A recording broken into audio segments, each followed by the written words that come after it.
大家好，我是邱平，我现在在山西平遥。说到平遥呢，大家一定会想到平遥古城，很多人呢也去平遥古城看过，因为它是世界文化遗产。其实啊，在山西平遥这个地方有3座世界文化遗产，被称之为一城两寺。那么今天我们来的就是两寺之一的双林寺。这个寺庙非常独特，非常的与众不同啊！它被称之为中国古代雕塑艺术博物馆。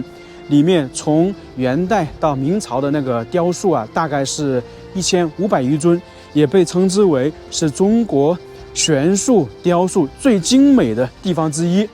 现在呢，我们就去里面看一看。这座寺庙是叫做双林寺，它是位于山西省平遥县的桥头村，占地面积15000平方米。里面呢还有一块北宋时期留下来的石碑，不过呢字迹可能不太清楚。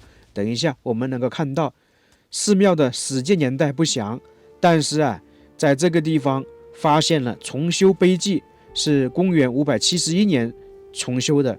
那么创建的年代肯定更早，这样算起来，这座寺庙的建造时间起码是1400年以上。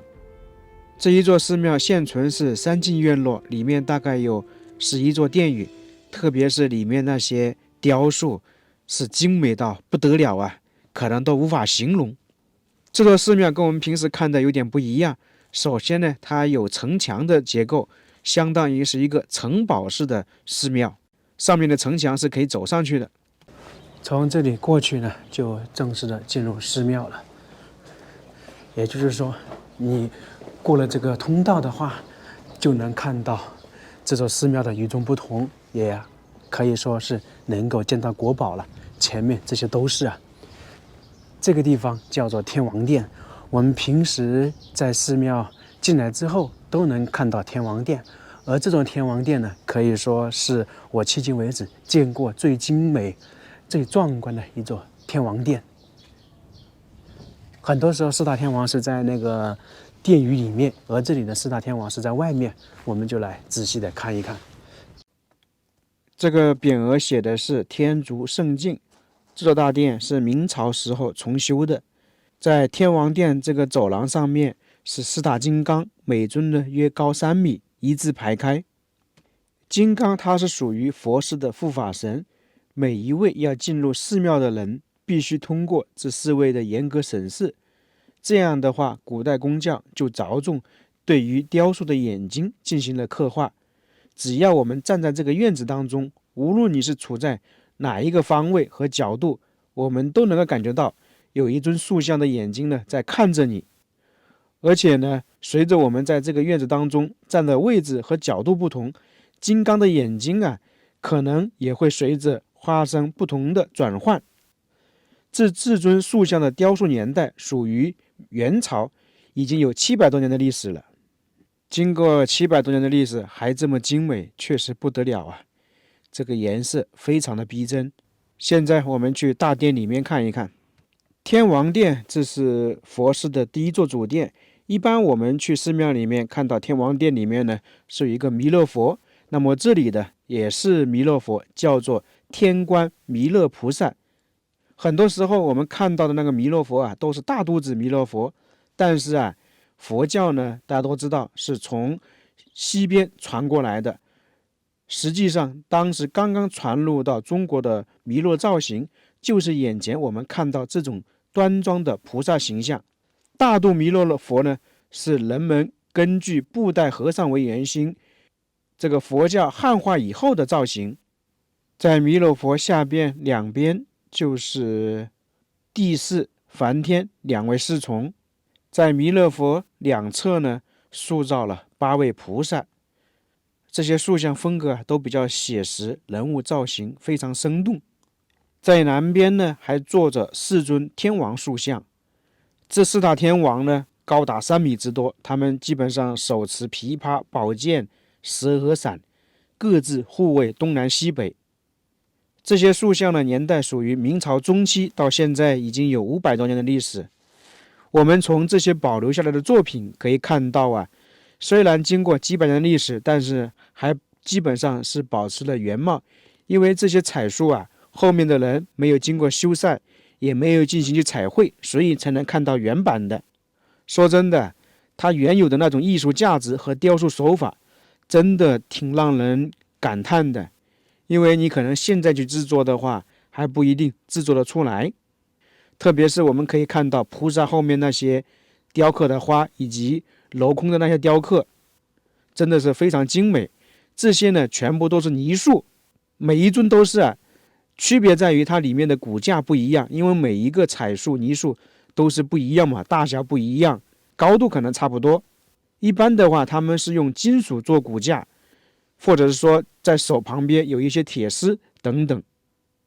这些彩塑泥土都是使用当地一种粘性很强的红胶泥土，干后呢能够坚硬如石，经久不裂。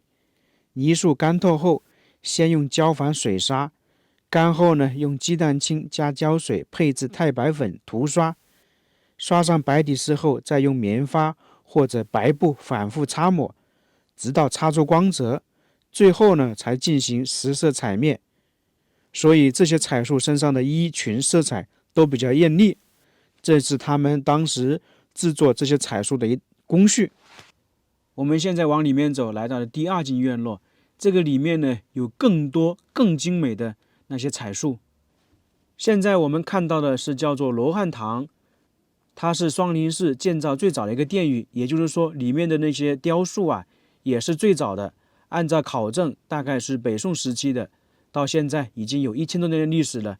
里面供奉的是18罗汉朝拜观音的生动景象。我们一般都说大慈大悲救苦救难的观世音菩萨，在唐朝以前呢都是叫做观世音，是在李世民之后才叫观音，主要是为了避讳李世民的名字。中间呢就是观音了。在这个双林寺有很多关于观音的雕塑，等一下我们还能看到千手观音。主位是观音菩萨，然后两边呢就是18尊罗汉，一边9尊。宋代的雕塑最大的风格就是注重于写实，直接取材于我们的现实生活，以老百姓为原型。所以呢，这些工匠在雕塑这些佛像的时候，应该更突出我们常说的人性化的色彩，就是可以看到那个佛像的这些表情就是很契合我们平时生活中的状态。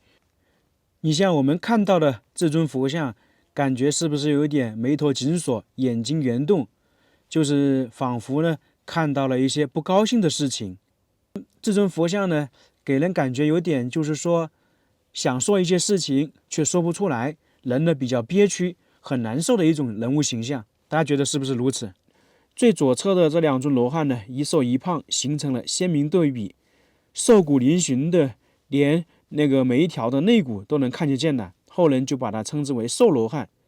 旁边那个肌肉丰满肥厚，而且具有弹性的，是我们说的胖罗汉。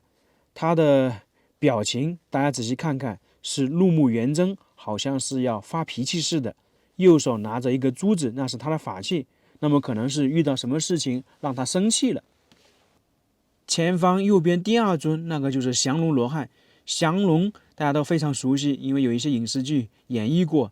而这里的降龙罗汉呢，据导游说是按照唐僧的模样来塑造的。大家看是不是很形象？特别是他的眼睛好像就在默默地看着你。这18尊罗汉呢，每一尊都不一样，就像我们刚才说的，它好像就是人们日常生活中的场景，遇到事情的状态一样。我觉得这种雕塑贴合人们的生活，反而更有意境，更有意思一点。现在仅仅只看了2座殿宇，大家是不是震撼到了？被称之为中国雕塑艺术博物馆，真的是不遑多让啊！现在我们去释迦殿里面看看，它是双林寺中轴线的第2座大殿，里面供奉的呢就是释迦牟尼。释迦牟尼呢，在历史上确有其人，他生活的年代相当于是我们国家的春秋时期。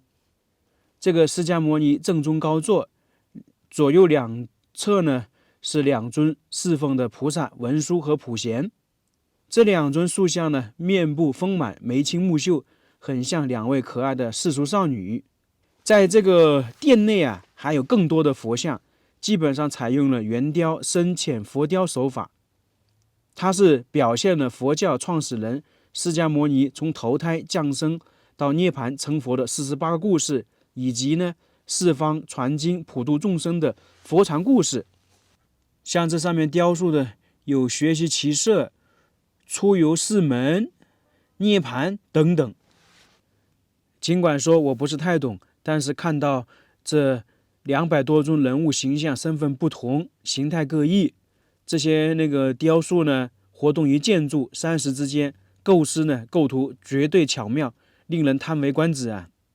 不得不佩服以前的人们竟然能够雕出这么精美的雕塑来、彩塑来，只能说一句精美漂亮。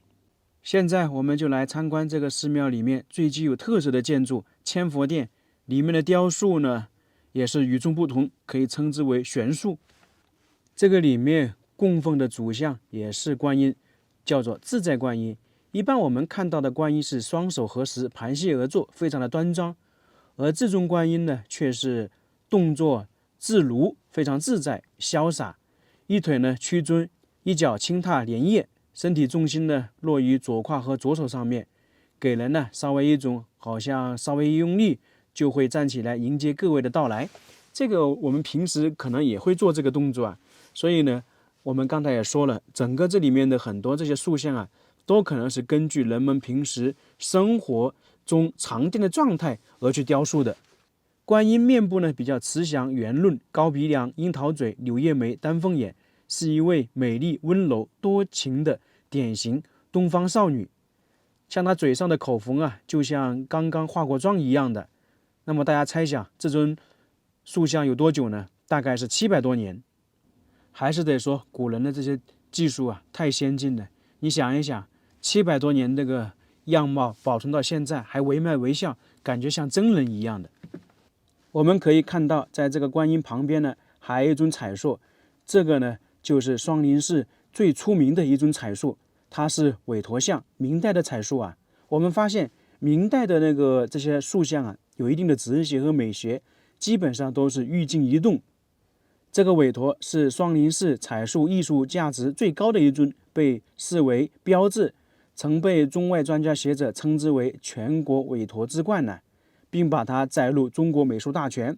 看它的个子不算太高，大概是1.6米左右，在极小的空间呢，摆的架势却很大。它的重心呢在左脚下面，特别是它的头部啊，带动整个身躯干向右侧扭曲，这种扭曲非常夸张，一般已经超出了人体生理所允许的限度。但是啊，大家发现没有，这个韦陀像呢，却没有给人一种不舒服的感觉，相反给人一种很强大的力度。看他的眼睛和脸部啊，真的是非常逼真，就像一个活人站在这里一样。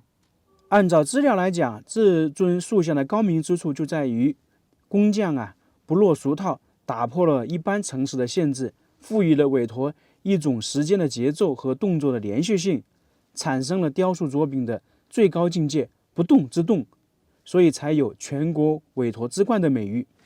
非常可惜的就是他的左手掉了，不知道原本是什么样子的，所以才没有仿照放一个上去。我们高中的美术课本上面就有这尊韦陀像。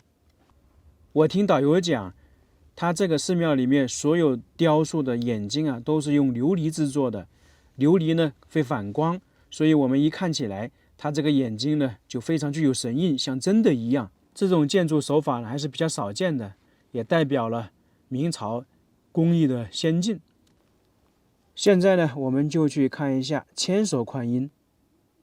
这个千手观音呢，在这里雕刻的是13双手、26只手臂，象征千手。26只手臂呢，上面还拿了不同的东西，就是不同的法器，包括日月星辰，表示呢菩萨的法力无边。这尊千手观音最让人津津乐道的就是它的色彩，500多年过去了，基本上还是保持原貌，特别是它那个嘴唇上的口红啊，是朱砂，特别精美啊。它这些颜色应该是用特殊的矿物质颜料涂抹的，其实也可以证明，在明朝的时候，中国的这个颜料科学啊已经非常先进了。我们可以这样说，500多年颜色还是这个样子的，你可能1000年之后仍然是这个样子。在这个自在观音旁边呢，也有很多佛像，这些全部是观音的样貌，差不多500多尊。我们发现没有，它每一尊呢都是不一样的，就形态各异，没有重复的。它们这些身体啊都是略微向前倾的，这些就是悬束啊。它有一个作用呢，就是让我们观赏的时候能够产生视觉效果、视觉差。还有一个作用可能就是防尘，向前倾的话能够很好的清理。最后我们就去看看大雄宝殿了。这个大雄宝殿跟我们平时看的有点不一样，它中间呢是有3尊主像，代表了释迦牟尼3种不同的化身。最特别的就是在一进门我们就看到这里有一尊佛像，它是接引佛，是西方极乐世界的教主。所有的信徒必须通过教主的许可才能见到后面的释迦牟尼。像这种结构呢，在我们全国的寺庙中仅此一处，其他地方都没有。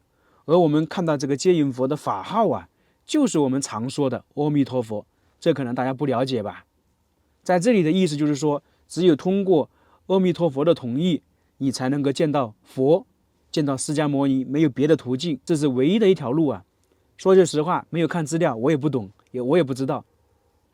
这个双林寺的这些雕塑基本就看完了，大家觉得美不美？不愧为中国最美的4座悬塑寺庙之一啊，满天神佛的震撼。不过非常可惜的就是我对这些不太懂，只能是看看资料，然后简单看一下。在这里啊，真的是除了震撼，再也找不到任何言语来形容我的感受。